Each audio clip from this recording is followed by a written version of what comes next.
అందరికీ నమస్కారం. ఈరోజు జనవరి 23 ఈరోజు ప్రత్యేకత ఏంటంటే సుభాష్ చంద్రబోస్ గారి జయంతి. నేతాజీ సుభాష్ చంద్రబోస్ గారు 1897 జనవరి 23న కటక్లో జన్మించారు. ఇతని తల్లిదండ్రులు జానకీనాథ్ బోస్ అండ్ ప్రభావతి దేవ్ గారు.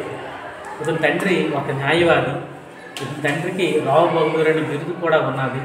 ఇతని తండ్రి తనని ఒక సివిల్ సర్వీస్ సర్వెంట్గా చూడాలని కోరుకున్నారు. అతని కోరిక మీదకు ఇతను సివిల్ సర్వెంట్గా పనిచేశారు. కలకత్తా మున్సిపల్ చైర్మన్గా చిత్తరంజన్ దాస్ గారు ఉండేటప్పుడు ఆ కలకత్తాకి సీఈఓ కూడా పనిచేయడం జరిగింది.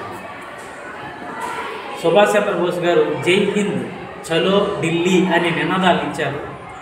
అలాగే నాకు మీ రక్తాన్ని ఇవ్వండి, మీకు నేను స్వాతంత్రాన్ని ఇస్తానని కూడా ఇతను చెప్పడం జరిగింది.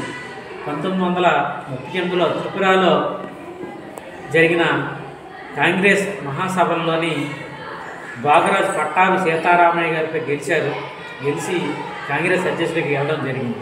అయితే బాగరాజ్ పట్టాభి సీతారామయ్య గారికి మహాత్మా గాంధీ గారి సపోర్ట్ ఉన్నా సరే ఓడిపోవడం జరిగింది. 1939లో ఫార్వర్డ్ బ్లాక్ అనే ఒక పార్టీని ఏర్పాటు చేశారు. 1940లో రెండవ ప్రపంచ యుద్ధం జరుగుతున్న సమయంలోని బ్రిటిష్ వారికి వ్యతిరేకంగా ఇతను ర్యాలీలు ప్రసంగాలు చేస్తున్నాడని చెప్పేసి జైల్లో పెట్టడం జరిగింది. జైల్లో ఇతను ఆవరణ నిరాహార దీక్ష చేయగా ఇతన్ని జైలు నుంచి విడుదల చేశారు. దాని తర్వాత దేశాన్ని విడిచిపెట్టి వెళ్ళిపోవడం జరిగిందన్నమాట. అతను జర్మనీకి వెళ్ళిపోయారు. వెళ్ళిపోయిన తర్వాత అక్కడ రేడియోలో ప్రసంగించారు 1941లోని.